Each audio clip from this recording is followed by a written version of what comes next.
الله صلى الله عليه وسلم الصلاة إمام الدين من أقامها أقام الدين ومن خدمها خدم الدين أو كما قال رسول الله صلى الله عليه وسلم۔ جناب رسول اللہ صلی اللہ علیہ وسلم کا سب سے اعلیٰ ترین معجزہ شب معراج ہے، جس رات میں اللہ تعالیٰ نے آپ کو فرش سے عرش پر بلا کر ہم کلامی فرمائی، اور جناب رسول اللہ صلی اللہ علیہ وسلم کو جبریل امین علیہ السلام جنت کی سواری براق کے اوپر سوار کر کر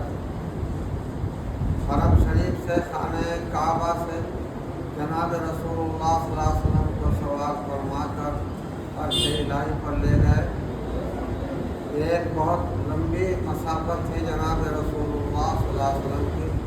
فرش سے عرش تک کی مسافت۔ خانہ کعبہ سے آپ کے سفر کا آغاز ہوا، بیت المقدس مسجد اقصی میں جناب رسول اللہ صلی اللہ علیہ وسلم نے تمام انبیاء علیہ السلام کی امامت فرمائی اور امام الانبیاء والمرسلین کا لقب حاصل ہوا۔ بیت المقدس کے بالکل خاص اوپر آسمان میں جانے کا دروازہ ہے۔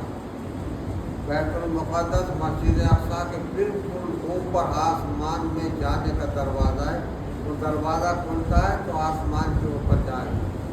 وہیں سے آپ کے سفر معراج کا آغاز ہوا اور آپ ساتوں آسمانوں کو چیرتے ہوئے ساتویں آسمان پر پہنچے۔ سدرۃ المنتہا پر پہنچنے کے بعد جبریل امین علیہ السلام نے آپ کا ساتھ چھوڑ دیا۔ حضرت جبریل علیہ السلام نے اب معذرت چاہی۔ جناب رسول اللہ صلی اللہ علیہ وسلم کو حضرت جبریل علیہ السلام نے کہا کہ اب اس سے اوپر میری مجال نہیں کہ میں سفر کر سکوں، یہ آپ ہی کا مرتبہ ہے۔ اگر مجھے یک برطرف بھی پرم فروغ تجلی بسودت پرم۔ جبریل امین علیہ السلام نے حضور پاک صلی اللہ علیہ وسلم سے عرض کی، یا رسول اللہ صلی اللہ علیہ وسلم اس مقام سدرۃ المنتہا سے اوپر اگر میں ایک بال کی پر کی نوک کی برابر بھی اوپر بڑھا تو خداوند عالم کی تجلی مجھے جلا کے خاک کر دے۔ چنانچہ آپ صلی اللہ علیہ وسلم نے سفر فرمایا، عرش اور کرسی سے بالا تر ہو کر عرش الہی پر آپ تشریف لے گئے۔ عرش الہی پر پہنچنے کے بعد آپ اللہ کے روبرو تشریف فرما ہو گئے، اور اللہ کے اور آپ کے درمیان بہت کم فاصلہ باقی رہ گیا، جس کو اللہ نے خود قرآن میں فرمایا وَكَانَ قَابَ قَوْسَيْنِ أَوْ أَدْنَىٰ، یعنی دو کمانوں کے برابر، دو کمان، تین کمان کا جو گھیرا ہوتا ہے اس کے دو کمان کے برابر فاصلے کے برابر خدا اور آپ کے درمیان فاصلہ تھا۔ اور جب کشش ہے اس کو اور زیادہ بڑھی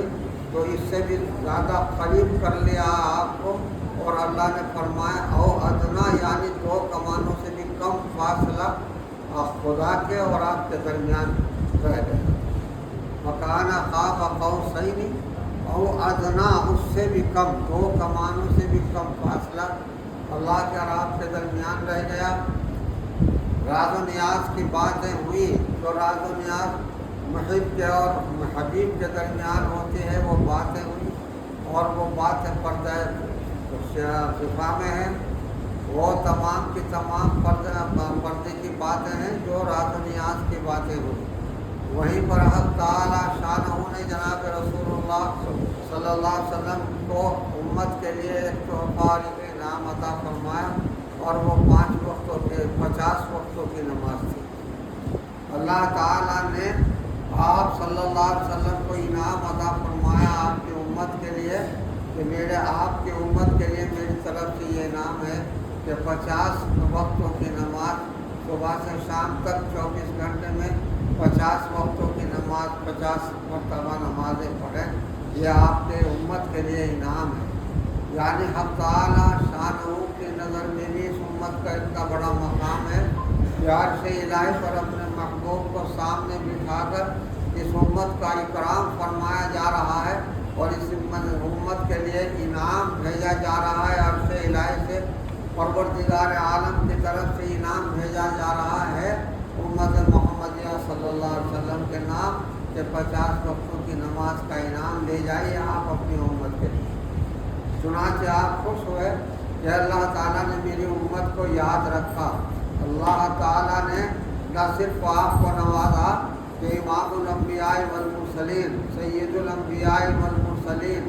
تمام کائنات کے سردار، خدا کے محبوب اور خدا کے حبیب ہونے کا درجہ اور مرتبہ آپ کو عطا فرمایا، بلکہ آپ کی امت کو بھی اعزاز عطا فرمایا کہ اللہ تعالیٰ نے اپنے عرش پر بلا کر اپنے حبیب کو انہی کے ذریعے اپنے محبوب کے ذریعے اپنے محبوب کی امت کے لیے ایک تحفہ اور ایک انعام بھیجا، اور وہ 50 وقتوں کی نماز۔ آپ بہت خوش ہوئے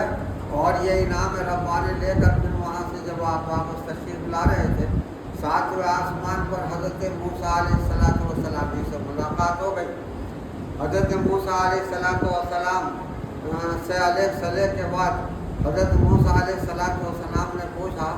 کہ یا رسول اللہ صلی اللہ علیہ وسلم، اللہ کے حبیب، اللہ نے آپ کو عرش پر بلایا اور آپ کو خوب نوازا ہوگا، کیا انعام دیا اللہ تعالیٰ نے آپ کو؟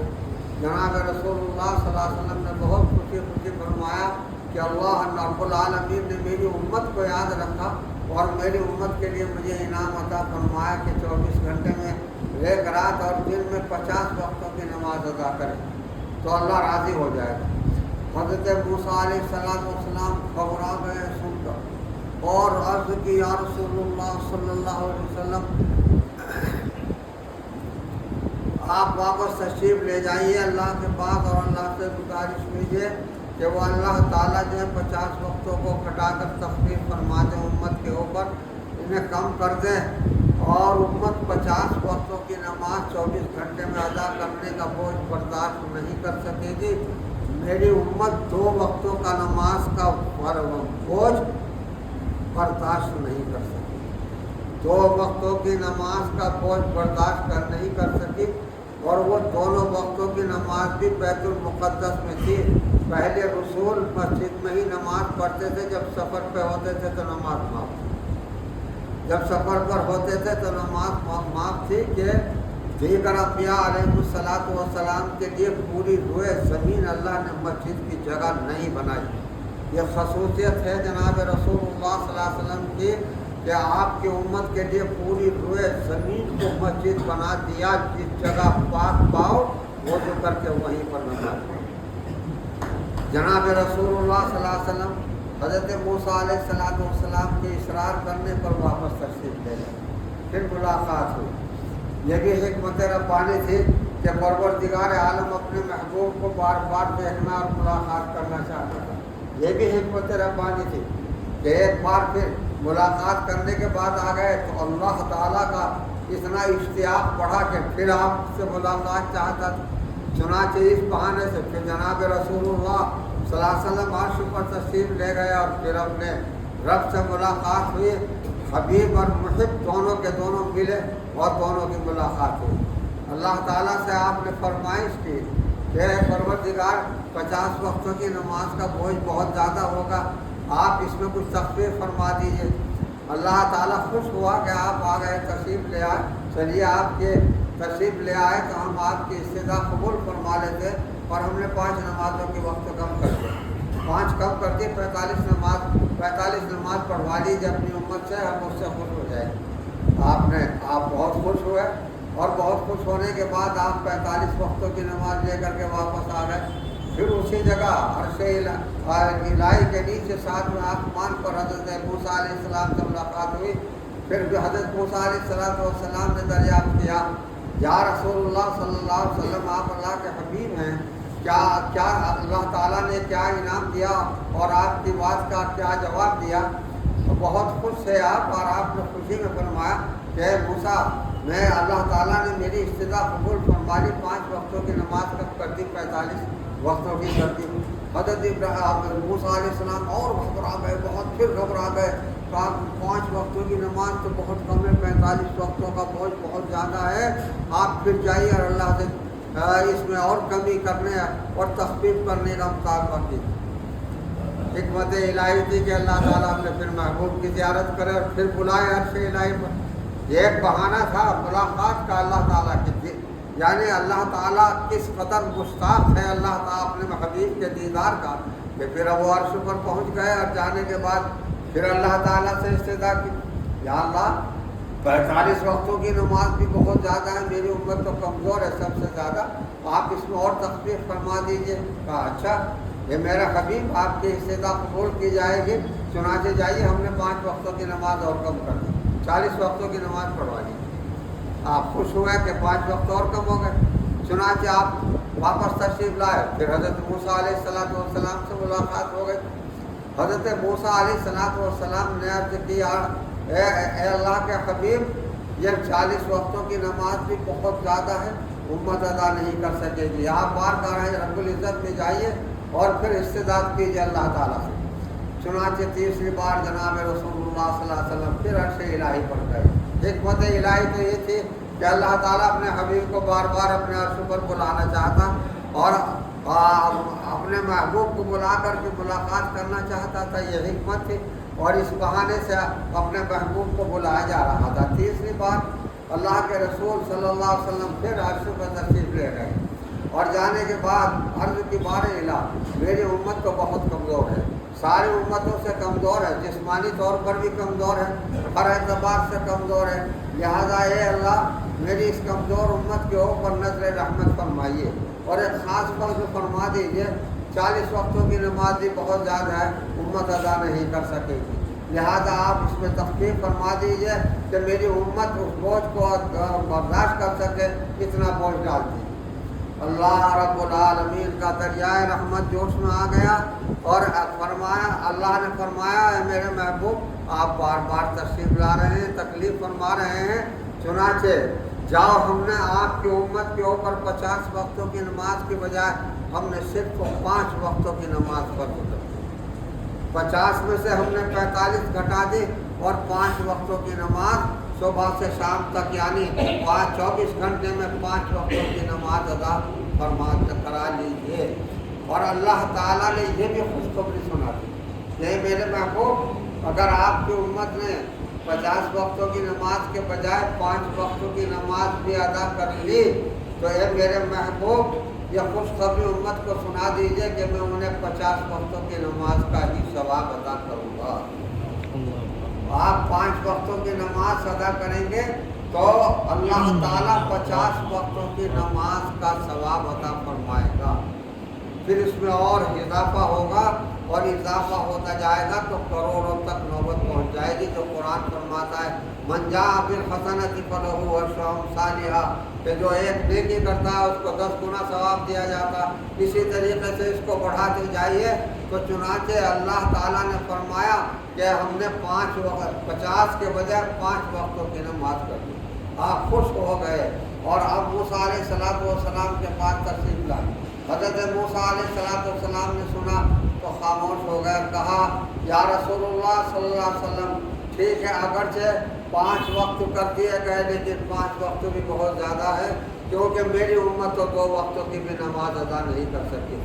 اللہ نے آپ کو یہ اعزاز عطا فرمایا کہ 50 میں سے گھٹا کے 5 وقتوں کی نماز کر دی، اور 5 وقتوں پر وعدہ فرما لیا کہ 50 وقتوں کی نماز کا ثواب دیا جائے گا۔ یہ آپ کے لیے بہت بڑا اعزاز اور بہت بڑا اکرام ہے۔ اگرچہ موسیٰ علیہ السلام نے اب بھی یہی کہا کہ یا رسول اللہ صلی اللہ علیہ وسلم، ہمت اگر ہو تو ایک بار پھر آپ خدا کی بارگاہ میں حاضر ہو جائیں، اس میں بھی آپ تخفیف کی درخواست کر دیں۔ جناب رسول اللہ صلی اللہ علیہ وسلم نے فرمایا، اے موسیٰ اب تو مجھے شرم آتی ہے،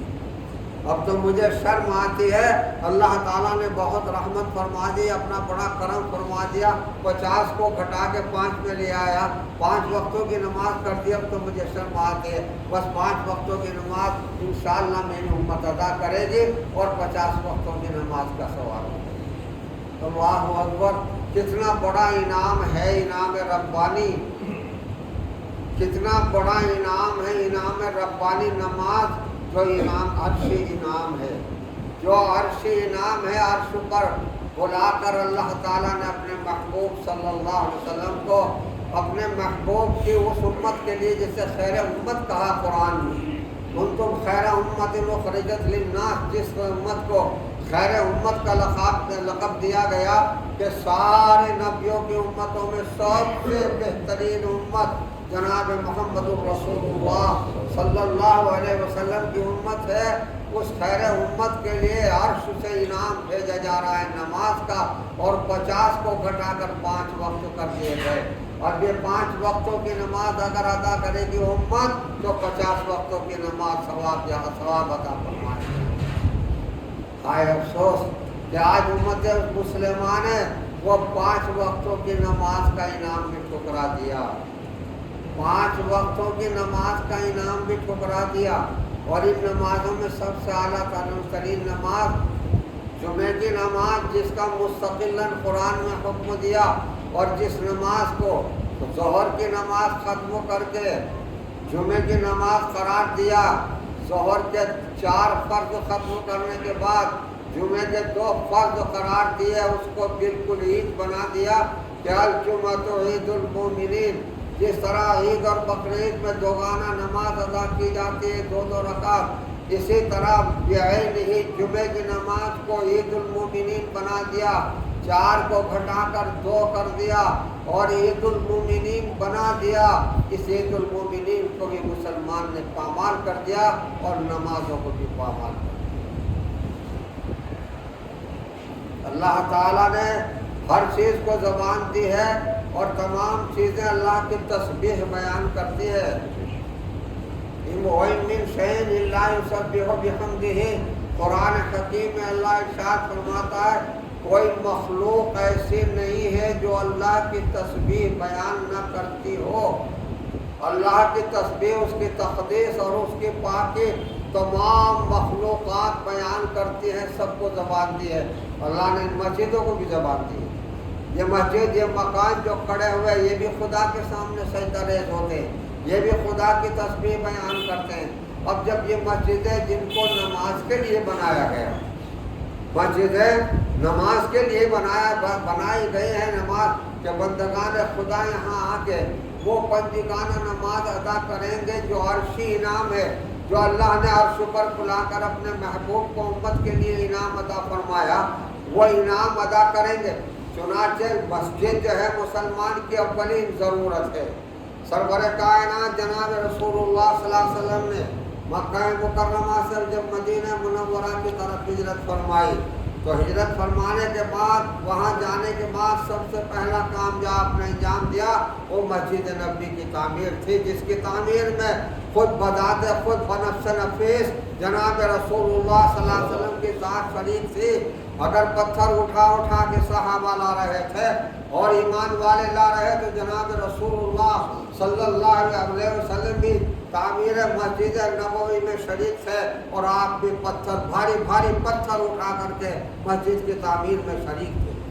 جانسان دوڑ کر لپک لیتے، آپ سے پتھر لے لیتے، لیکن آپ کو دے کر پھر دوسرا پتھر اٹھا لیتے، اور برابر تعمیر مسجد میں آپ شریک رہے، اور معمار مسجد جناب رسول اللہ صلی اللہ علیہ وسلم کی ذات پاک قرار دی گئی۔ چنانچہ مسجد مسلمان کی اولین ضروریات میں سے یہ مسجدیں بناتے ہیں۔ ہاں مسجد مسلمان ہوتے ہیں، مسجد بناتے ہیں نماز کے لیے، دنیا کو دکھانے کے لیے مسجد نہیں بنائی جاتی، نام کے لیے مسجدیں نہیں بنائی جاتی۔ مسجد اللہ کی عبادت کرنے، پنجگانہ نماز با جماعت ادا کرنے کے لیے بنائی جاتی ہے۔ یہ مسجدیں بنا دی، پیسہ تھا آپ کے پاس، پیسہ خرچ کر دیا، بڑی عالی شان مسجد بنا دی، نیچے سے اوپر تک کئی منزلیں ٹائل لگا دیے، ماربل لگا دیا، لیکن دنیا کو دکھانے کے لیے یا نماز کے لیے؟ اگر وہ نماز کے لیے نہیں ہے، اگر ان مسجدوں کو نماز سے آباد نہیں کیا جا رہا، اگر مسلمان ان مسجدوں میں نماز نہیں پڑھ رہا ہے، تو یاد رکھو اللہ نے ہر چیز کو زبان دی ہے، ان مسجدوں کو بھی زبان دی ہے کہ یہ مسجد خدا کی بارگاہ میں شکوہ اور شکایت کرتے ہیں کہ بار الہ ان لوگوں نے مجھے بنایا اور بنانے کے بعد مجھے برباد کر دیا، غیر آباد کر دیا، جس طرح انہوں نے مجھے غیر آباد کر دیا اور برباد کر دیا، اے اللہ تو ان کو برباد اور ان کو غیر آباد کر دے۔ پھر ان کی بد دعائیں پڑھتے ہیں ان لوگوں کے اوپر جو مسجدوں میں نماز پڑھنے نہیں آتے۔ آج ہم ان مسجدوں کی بددعاؤں کے مستحق ہو رہے ہیں، اور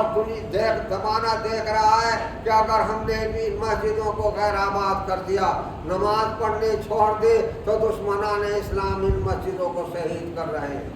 دشمنان اسلام کے بلڈوزر ان مسجدوں پر چل رہے ہیں، اس لیے چل رہے ہیں کہ آپ نے مسجدوں کو نماز کے لیے منتخب نہیں کیا اور نماز پڑھنی چھوڑ دی۔ یہ مسجدیں خالی پڑی ہوئے ہیں، آپ اپنے عیش میں مبتلا ہیں، جس کو قرآن نے خطرے کے طور پر بیان کیا تھا، لا تلہکم اموالکم ولا اولادکم عن ذکر اللہ، کہ اے لوگوں ایسا نہ ہو کہ تمہارے مال و دولت اور تمہاری اولادیں اور کاروبار تمہیں کہیں بندگانہ نماز سے نہ روک دے۔ اگر تم نے ایسا کیا تو فاولئک ھم الخاسرون، تم سب سے زیادہ ٹوٹے اور گھاٹے والے ہو جاؤ۔ نماز کا ترک کر دینا سب سے بڑا ٹوٹا ہے، سب سے بڑا گھاٹا ہے۔ کسی کا سارا بزنس برباد ہو جائے، ساری دولت برباد ہو جائے، وہ گھاٹا اتنا بڑا گھاٹا نہیں ہے جتنا بڑا گھاٹا نماز کا ترک کر دینا ہے۔ قرآن کے فرما رہا ہے فاولئک ھم الخاسرون، اگر ایسا ہوا کہ تمہارے کاروبار، تمہارے مال دولت، تمہاری اولاد، تمہارے تمام بزنس ہیں، اگر اس نے تمہیں نماز سے روک دیا تو سب سے بڑا ٹوٹا اور گھاٹا ہو۔ ہائے افسوس کہ آج ہم نے مسجدوں کو غیر آباد کر دیا، دشمنان اسلام مسجدوں کو شہید کر رہے ہیں، مسجدوں کے اوپر بلڈوزر چل رہے ہیں، مسجدوں کے نام و نشان مٹائے جا رہے ہیں۔ ہمارے دل پر چرچا کرتے ہیں، ہم چرچا کر رہے ہیں، وہ مسجد وہاں شہید کر دی، وہ مسجد وہاں بلڈوز کر دی گئی۔ ابھی غازی آباد میں ایک مدرسہ مسجد، ابھی 3 دن کی بات ہے، ایک مدرسہ ایک مسجد بلڈوز کر دی گئی، نشان مٹا دیا گیا۔ 12 بیگھے کے اندر پھیلا ہوا مدرسہ تھا اور اس میں مسجد تھی، مسجد اور مدرسہ بلڈوز کر کے ایسا نام و نشان مٹا دیا، جس طرح ترکمان گیٹ پر عمارت توڑ کر نام و نشان مٹا کے میدان کر دیا۔ دشمنان جب آپ نماز نہیں پڑھیں گے، ان مسجدوں کو آپ آباد نہیں کریں گے، تو یہ مسجدیں بددعائیں دیں گی، اور نہ جانے وہ کس کس شکل میں بددعائیں ان کے سامنے آئیں۔ چنانچہ ایک عذاب یہ بھی ہے کہ ہماری مسجدیں ہمارے سامنے بلڈوز کی جا رہی، شہید کی جا رہی ہے، اور ہم مسجدوں کو آباد نہیں کر رہے۔ افسوس اس بات کا ہے کہ یہ سب مناظر دیکھنے کے بعد بھی ہمارے دل پر چوٹ نہیں لگ رہی، ہم مومن نہیں بن رہے، ہم مسلمان نہیں بن رہے، جبکہ اللہ نے ہمیں نماز کا حکم دیا تھا، اور اس کو یہ نماز ایک عرشی انعام تھا، جسے عرشی انعام سمجھ کر ہر مسلمان اسے وقت پر ادا کرتا۔ مگر ہائے افسوس، ہم ایسی غفلت کی نیند سو گئے کہ ہم نے ان مسجدوں کو غیر آباد کر دیا اور ان مسجدوں کو برباد کر دیا۔ آج یہی وجہ ہے ہندوستان کے طول و عرض میں، کیونکہ ایک واقعہ چند دن پہلے کا جو میں یاد دلا رہا ہوں، آپ نے موبائلوں پر دیکھ لیا ہوگا، غازی آباد کے قریب ہے ڈسٹرکٹ غازی آباد میں مدرسہ مسجد بلڈوز کر کے نام نشان مٹا دیا۔ ہندوستان میں سینکڑوں ہزاروں تعداد ہے مسجدوں کی جن کا آپ کو اور مجھے علم بھی نہیں ہے، اور ان مسجدوں کو بلڈوز کر دیا گیا، مدرسوں کو بلڈوز کر دیا گیا اور ان کا نام و نشان مٹا دیا۔ اگر ہم ان مسجدوں کی قدر نہیں کریں گے تو دشمنان اسلام ہمارے اوپر بھی حاوی ہو رہے ہیں، ہماری مسجدوں پر، ہمارے مدرسوں پر حاوی ہو رہے ہیں۔ ہم حوصلہ پست ہو چکے ہیں، ہم بزدل ہو چکے ہیں، نہ ہم اپنے آپ کو بچا پا رہے ہیں، نہ مسجدوں کو بچا پا رہے ہیں، نہ مدرسوں کو بچا پا رہے ہیں۔ ہمارے بازوؤں میں قوت ایمانی نہیں۔ وہ قرون اولیٰ کے مسلمان تھے جو اسلام قبول کرنے کے بعد ان کے بازوؤں میں ایسا قوت ایمانی ہوتا تھا کہ خدا کے سامنے جھکا دیتے تھے دنیا کو۔ وہ خدا ایک وحدہ لا شریک کے سامنے جھک کر ساری دنیا کو اپنے سامنے جھکا لیتے تھے۔ آج ہم یہ منظر دیکھ رہے ہیں، اس لیے عذاب ہمارے اوپر ہمارے اعمال کی وجہ سے آ رہا ہے کہ ہمارے اعمال خدا کے فرمان کے مطابق، قرآن کے مطابق نہیں رہے۔ نماز جیسے فریضے کو ہم نے فراموش کر دیا۔ حدیث ہے پاک جناب رسول اللہ صلی اللہ علیہ وسلم نے ارشاد فرمایا، 2 جملے، اموالکم اعمالکم، تمہارے حاکم تمہارے اعمال ہوں گے، جیسے تمہارے اعمال ہوں گے ویسے تمہارے حاکم ہوں گے۔ آج جیسے ہمارے اعمال ہو گئے، ہم ہمارے سروں پر ظالم حاکم مسلط ہو گئے ہیں جو کیفر کردار کو پہنچا رہے ہیں، ہمارے اعمال بگڑ گئے۔ اللہ تعالیٰ سب مسلمانوں کو نماز کی توفیق عطا فرمائے اور اللہ ان مسجدوں کو آباد فرمائے اور اللہ تعالیٰ ہمارے بازوؤں میں قوت ایمانی پیدا فرمائے۔ صلی اللہ تعالیٰ علی خیر خلق محمد و صحابہ اجمعین۔ اے اللہ اپنے حبیب صلی اللہ علیہ وسلم کی برکت سے ہماری دعا قبول فرما۔